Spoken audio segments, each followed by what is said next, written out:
तानसेन अकबर के दरबार के नवरत्नों में से एक थे। वे अपने समय के मशहूर संगीतकार थे। ऐसा कहा जाता है कि जब तानसेन मेघ मल्हार गाते थे तो बारिश होने लगती थी। इसी तरह जब उन्होंने दीपक राग गाया तो धरती के दीपक अपने आप ही जल उठे। एक दिन अकबर ने तानसेन से कहा, मैं तो उस संगीतकार का संगीत सुनना चाहता हूँ जिसने तुम्हें संगीत सिखाया है। इस पर तानसेन ने कहा, महाराज, मेरे गुरु तो स्वामी हरिदास है। वे तो आपके दरबार में आएंगे नहीं, क्योंकि मेरे तरह वे आपकी नौकरी में नहीं है।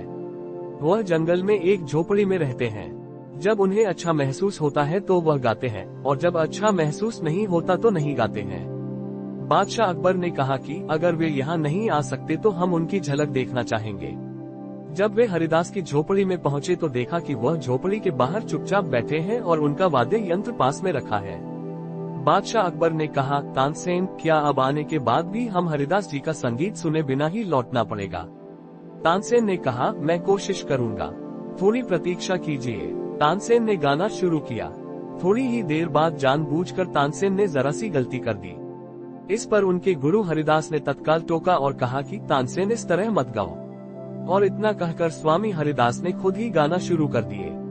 उनके गायन में तो गजब का जादू था। बादशाह अकबर तो हरिदास के संगीत में पूरी तरह खो गए थे। उनके एकाग्रता तभी टूटी जब हरिदास ने गाना बंद कर दिया। इसके बाद अकबर महल के लिए रवाना हो गए, लेकिन हरिदास का संगीत उनके कानों में गूंज रहा था। रात को अकबर ने तानसेन से कहा, तुम वाकई बहुत सुंदर गाते हो। तुम वास्तव में भारत के सबसे महान गायक हो, लेकिन फिर भी तुम्हारा संगीत उस ऊंचाई को हासिल नहीं कर पाता जो कि हरिदास का संगीत कर पाता है।